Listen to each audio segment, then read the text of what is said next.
माझे नाव नीता आहे. माझे लग्न खूप छान घरात झाले होते. माझा नवरा शंतनू खूप प्रेमळ, समजूतदार आणि लाखात एक असा होता. यापेक्षा चांगला नवरा मी देवाकडे मागू शकले नसते. असा पती मिळाल्याबद्दल मी स्वतःला खूप भाग्यवान समजत होते. त्याचे माझ्यावर खूप प्रेम आहे. आमच्या लग्नाला जवळपास 16 वर्ष झाली आहेत. आम्हाला एक मुलगा आणि एक मुलगी आहे. आमची मुलगी 14 वर्षाची आहे तर मुलगा 10 वर्षाचा आहे. देवाच्या कृपेने आमचे एक सुखी कुटुंब आहे. माझ्या पतीचे एक कपड्याचे दुकान आहे. व्यवसायही चांगला चालला आहे, ज्यातून आम्हाला चांगली कमाई होते. माझे आयुष्य असेच सुरळीत छान चालले होते. पण नंतर एक गोष्ट घडली, ज्याची मी स्वप्नातही कल्पना केली नव्हती. एके दिवशी शंतनू घरी आला तर त्याचा मूड ऑफ होता. मला वाटले ऑफिसमध्ये कामाचा ओव्हरलोड असेल. मी त्याचा मूड ठीक करण्यासाठी पटकन त्याचा फेवरेट आल्याचा चहा आणि कांदाभजी बनवली. कांदाभजी दिसली की शंतनूची कळी पटकन खुलते, पण आज तो खूपच गंभीर दिसत होता. तो मला बोलला, "नीता, मला तुझ्याशी काहीतरी बोलायचे आहे." मी म्हणाले, "बोलशील रे, पहिल्यांदा चहा आणि भजी घे." पण शंतनूचे माझ्याकडे लक्षच नव्हते. कुठल्या तरी गहाण विचारात तो गुंतला होता. "काय झाले शंतनू? तुला बरे वाटत नाही का?" मी काळजीने विचारले. शंतनू म्हणाला, "आता मी जे तुला सांगणार आहे ते अजिबात कांगावा न करता शांतपणे ऐक. माझे 1 वर्षापासून दुसऱ्या एका मुलीवर प्रेम आहे आणि आम्ही लवकरच लग्न करणार आहोत.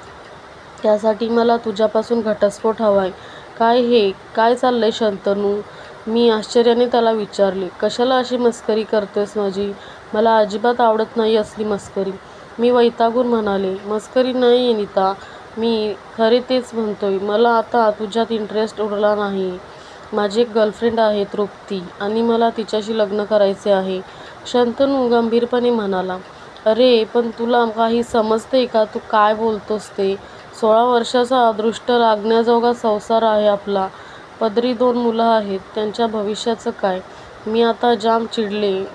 "हो अगं, पुढचे ऐकून तरी घे. जरी मी तृप्तीशी लग्न करणार असलो तरी तुला आणि मुलांना वाऱ्यावर सोडणार नाही.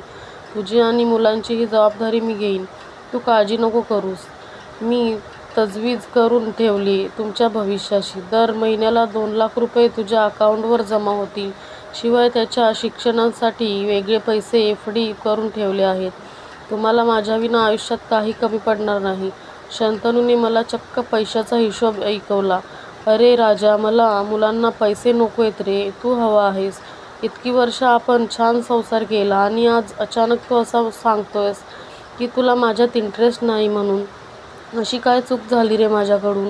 मी अगतिकतेने विचारले. मी इतकी वर्ष शंतनूला चांगलेच ओळखत होते. शंतनू माझा नवरा आहे आणि तो कधी खरे बोलतो आणि कधी खोटे बोलतो हे मला चांगलेच माहीत आहे. पण मला इतके दिवस त्याने फसवले कसे? गेले 1 वर्ष त्याचं अफेअर चालू आहे आणि मला ते कळलंही नाही. एकतर तो खोटं बोलत होता किंवा तो खूप हुशार होता. सुरुवातीला मला वाटले की तो मस्करी करत आहे, पण ही काही मस्करी नव्हती. हे सगळे खूप भयानक होते. मला काही सुचत नव्हते. अद्यापही विश्वास बसत नव्हता. मी शंतनूला म्हटले, "तू असे करशील यावर माझा अद्यापही विश्वास बसत नाही. तुझे अफेअर खरे असेल तर तृप्तीला उद्या इथे बोलाव. तिला प्रत्यक्षात बघितल्याशिवाय मला ह्या गोष्टींवर विश्वास बसणार नाही." "ठीक आहे, मी उद्याच तिला बोलावतो. त्यानंतर मी घटस्फोटासाठी अप्लाय करेन. त्यासाठी आपल्याला आधी 6 महिने वेगवेगळे राहावे लागेल. पण मला वेगळे होताना कुठल्याही प्रकारची नाटकं नकोत." शंतनू कोरडेपणाने म्हणून आत निघून गेला. माझे मन आता अस्वस्थ होऊ लागले होते. मी सुन्नपणे सोफ्यावर बसूनच राहिले. तृप्तीसोबत शंतनूचे खरंच अफेअर असेल तर मुलांना मी काय सांगणार होते? रात्रभर मला झोप लागली नाही. दुसऱ्या दिवशी सकाळी शंतनू कुणाशी तरी फोनवर बोलत होता. कधी येणार विचारत होता. माझ्या काळजाचा ठोकाच चुकला. तरीही एक मन सांगत होते की हे सारे खोटे असेल, पण माझ्या दुर्दैवाने हे सारे खरे होते. काही वेळाने दारावरची बेल वाजली. शंतनू दाराकडे धावला आणि खरंच एक मुलगी दारात उभी होती आणि ती आत आली. मी त्या मुलीला कधी पाहिले नव्हते, पण ती सुंदर होती. साधारण 25च्या असावी. शंतनूने माझी तिच्याशी ओळख करून दिली. ती खरंच तृप्ती होती. "नीता, ही तृप्ती. मी माझ्या कामानिमित्त नेहमी शहराबाहेर असतो. गेल्या वर्षी बाहेर कामानिमित्त गेलो असताना मी हिला भेटलो आणि मग आम्ही एकमेकांवर कधी प्रेम करू लागलो ते आम्हाला कळलंही नाही. आता आम्ही लग्न करणार आहोत. हे सगळे ऐकून मला आता भोवळ यायची बाकी होती. मी ताडकन आता माझ्या रूममध्ये गेले. 16 वर्षाचा विश्वास आणि प्रेम असं तुटून जाईल याची कल्पनाही नव्हती. काय झालंय शंतनूला? तो तर तसा नव्हता कधीच. हे त्याचे कोणते रूप मी बघत होते. कदाचित वयानुसार शंतनूचं माझ्याबद्दलचं आकर्षण कमी झालं होतं. पण म्हणून इतक्या टोकाची भूमिका? बरे झाले मुलं शाळेत गेली होती. नाहीतर तृप्तीला बघून त्यांनी 1000 प्रश्न केले असते. तृप्ती गेल्यानंतर शंतनू रूममध्ये आला आणि म्हणाला, आता तरी तुझी तृप्तीबद्दलची खात्री पटली ना? मी परत सांगतोय की आपण शांततेने वेगळे होऊया. मी उद्याच घटस्फोटाची कागदपत्रे बनवायला देतो. शंतनू, मी मुळीच तुला घटस्फोट देणार नाही. मी याच घरात राहणार आहे, तेही मुलासकट. कोणी आपल्या आयुष्यातून जाईल तर ती तृप्ती असेल. मी शंतनूला माझा निर्णय सांगितला. हे ऐकून शंतनू त्यावेळेपुरता गप्प बसला. पण दुसऱ्या दिवसापासून तो तृप्तीला रोज घरी बोलवू लागला. माझी मुलं मोठी झाली होती आणि सर्व काही समजू लागली होती. माझ्यापासून घटस्फोट घेण्यासाठी तो इतक्या टोकाला जाऊ शकतो याची मला कल्पना नव्हती. घरात एक 14 वर्षाची मुलगी आहे, पण शंतनूला त्याच्या वागण्याची अजिबात लाज वाटत नव्हती. त्याने मुलांशी बोलणेही बंद केले होते. वडिलांचे हे रूप पाहून मुलांनाही वाईट वाटले. एके दिवशी तो तृप्तीसोबत हॉलमध्ये बसला होता. शंतनूने मुलीला तृप्तीसाठी पाणी आणायला सांगितले. ती तृप्तीला पाणी द्यायला गेली आणि चुकून तृप्तीच्या अंगावर मुलीच्या हातून पाणी सांडले. एवढ्याशा क्षुल्लक गोष्टीसाठी शंतनूने मुलीवर हात उचलला. आता मात्र हद्द झाली. काय करतो आहेस शंतनू? तू वेडा झाला आहेस का? घटस्फोटासाठी तू हे सगळं का करत आहेस हे मला माहीत आहे. ठीक आहे, आता तू या मर्यादेपर्यंत जात आहेस तर मी तुला घटस्फोट देईन. मी शंतनूवर ओरडले. त्याचवेळी मी माझे आणि माझ्या मुलांचे सामान बांधून रागारागाने माझ्या माहेरी गेले. एक माणूस इतका कसा बदलू शकतो? इतक्या टोकाला जाऊ शकतो? मला आता शंतनूचे तोंडही पाहायचं नव्हते. जो पूर्वी आपल्या बायकोला आणि मुलांना तळहाताच्या फोडाप्रमाणे जपायचा, तो त्याचा इतका तिरस्कार कसा करू शकेल? मला काहीच सुचत नव्हते. दुसऱ्या दिवशी मला शंतनूचा फोन आला. मी अजूनही तुझी आणि मुलांची जबाबदारी घेईन. तुम्हाला काही हवे असेल तर तुम्ही मला फोन करू शकता. मी पैसे पाठवत राहीन. आम्हाला तुझ्या पैशांची काही गरज नाही. या पैशांच्या जोरावर तू त्या मुलीला इम्प्रेस केलंस ना? अशा मुली किती दिवस टिकतात रे? तुझा पैसा तुलाच लखलाभ. हो, आम्ही आमचे पाहून घेऊ. एवढे बोलून मी फोन डिस्कनेक्ट केला आणि ओक्साबोक्शी रडू लागले. पण थोडाच वेळ आता मला रडून चालणार नव्हतं. मुलांच्या भविष्याची जबाबदारी आता माझ्यावर एकटीवरच होती. वयाच्या या टप्प्यावर इतकं आरामाचं आयुष्य जगल्यावर पुन्हा काम करावं लागेल याची मला कल्पनाही नव्हती. पण आयुष्य तुम्हाला कधी उचलून खाली फेकून देईल याचा अंदाजही लावता येत नाही. दैवकृपेने मला इतकी वर्षे शंतनूसोबत राहिल्यानंतर मला कपड्यांचा बिझनेसचा चांगलाच अनुभव होता. मीही माझ्या घरातून कपड्यांचा व्यवसाय सुरू करण्याचे ठरवले. मला शंतनूकडून अजिबात पैसे घ्यायचे नव्हते. पण शंतनू वेळोवेळी माझ्या इच्छेविरुद्ध माझ्या अकाउंटमध्ये पैसे ट्रान्स्फर करत होता. मी पण त्याच वेळी ते पैसे त्याच्या अकाउंटमध्ये परत ट्रान्स्फर करत होते. शंतनू मला पैसे घेण्यासाठी सतत फोन करून रिक्वेस्ट करत होता. पण मी पण एक मानी स्त्री होते. शंतनूकडून पैसे घेणे मला पटत नव्हते. मी त्याला एवढेच म्हणाले, तू आता फक्त घटस्फोटाची काळजी कर, आमची नाही. असाच 1 महिना निघून गेला. मी हळूहळू कपड्यांचा बिझनेस सुरू केला होता. इतके दिवस शंतनूच्या सोबत राहिल्यावर मला कुठचा आणि कुठे विकत घ्यायचा हे मला चांगलेच माहीत होते. हा अनुभव माझ्या कामी आला. माझ्या माहेरची लोक पण मला साथ देत होती. दुसऱ्या महिन्यापासून शंतनूचे फोन येणे बंद झाले.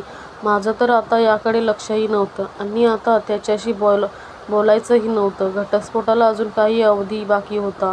मी फक्त शंतनूला टेक्स्ट करून एवढंच सांगितलं होतं की तू जेव्हा जेव्हा आणि जिथे जिथे मला सही करण्यासाठी बोलावशील तेव्हा तेव्हा आणि तिथे तिथे मी येईन. आता तू माझ्या आणि मुलांच्या बंधनातून मुक्त आहेस. आम्हाला तुझ्याकडून काहीही नको. मी आता माझ्या कामात लक्ष घालू लागले होते. एकदा काही सामान घेण्यासाठी बाहेर जायचे होते. मी त्या शहरात सामान घेण्यासाठी गेले होते. तिथे नेमकेच मला तृप्ती दिसली. पण ती तिथे कुणा दुसऱ्याचाच हात धरून फिरत होती. नक्कीच तिचा नवीन बॉयफ्रेंड असावा. शेवटी तिने माझ्या पतीसोबत पण फसवणूक केलं. तिला दुसऱ्याच मुलासोबत पाहून मला आनंद झाला. या मुलीसाठी शंतनूने आम्हाला सोडले आणि आता शेवटी या मुलीने तिचे खरे रंग दाखवलेच ना त्याला. आता कोण आहे शंतनूसोबत? कुणी नाही. शंतनू एकटा पडल्याचा आनंद मला झाला खरा, पण क्षणभरच. आता ही तृप्ती या मुलाला पण फसवेल. मग मी मनात विचार केला की आता मी तृप्तीला दुसऱ्या कुणालाही फसवू देणार नाही. म्हणून मी त्याच्या मागे मागे गेले. तृप्ती त्या मुलासोबत एक रेस्टॉरंटमध्ये गेली. मी देखील त्याच्या पाठोपाठ रेस्टॉरंटमध्ये शिरले आणि सरळ त्या दोघांच्या समोर जाऊन बसले. मला तिथे पाहून तृप्ती हडबडली आणि तिथून उठून जाऊ लागली. पण मी तिचा हात धरून तिला खाली बसवले आणि त्या मुलाला तिचे सत्य सांगू लागले. पण त्या मुलाने मला बोलण्यापासून थांबवले आणि पहिल्यांदा आमचे म्हणणे ऐकून घ्या असे म्हणाला. मला वाटले की मी त्याला तृप्तीचे सत्य सांगून त्याचे डोळे उघडेन, पण घडले वेगळेच. त्याने मला जे सांगितले त्यामुळे माझ्या पायाखालची जमीनच सरकली. ती तडक तिथून टॅक्सी पकडली आणि माझ्या नवऱ्याच्या घरी गेले. तिथे घरातल्या नोकरांनी सांगितलं की शंतनू सध्या हॉस्पिटलमध्ये आहे. हॉस्पिटल आमच्या घरापासून फार दूर नव्हते. मी तिथे गेले. रिसेप्शनवर त्याचे नाव सांगून मला त्याचा रूम नंबर कळला. मी रूममध्ये गेले. त्याचा मित्र तिथे होता. शंतनू डोळे मिटून शांतपणे पडून होता. मी त्याच्या अंगावर हात ठेवल्यावर त्याने डोळे उघडले. माझ्या डोळ्यातून अश्रू थांबत नव्हते. मी म्हणाले, शंतनू, एवढं नाटक करायची काय गरज होती? तू मला आधी स्पष्ट का नाही सांगितलेस? शंतनूला कॅन्सर झाला होता आणि ॲडव्हान्स स्टेजला होता. डॉक्टरांनी शंतनूचे फक्त 6-7 महिने आयुष्य बाकी आहे असे सांगितले होते. शंतनूला तिळतिळ मरताना आम्ही पाहू नये ही शंतनूची इच्छा होती. म्हणून त्याने तृप्तीसोबत त्याचे अफेअर असल्याचे खोटे नाटक सांगितले. तृप्ती त्याच्या मित्राचीच लहान बहीण होती आणि तिने शंतनूच्या रिक्वेस्टवरून त्याची गर्लफ्रेंड बनण्याचे नाटक केले होते. त्याला आमच्या आयुष्यातून दूर जायचे होते, जेणेकरून शंतनूला काही झाले तर आम्हाला वाईट वाटू नये. मी शंतनूसोबत नसून कित्येक तास रडत राहिले. मुलांनाही हॉस्पिटलमध्ये बोलावून मुलांना सुद्धा सगळा प्रकार समजावून सांगितला. आता आम्ही शंतनूच्या घरी परत राहायला आलो. सध्या त्यांना आमची आणि आमच्या प्रेमाची सर्वात जास्त गरज आहे. पुढच्याच आठवड्यात मी शंतनूला घेऊन पुढील उपचारासाठी अमेरिकेला रवाना होणार आहे. मी देवाकडे प्रार्थना करत आहे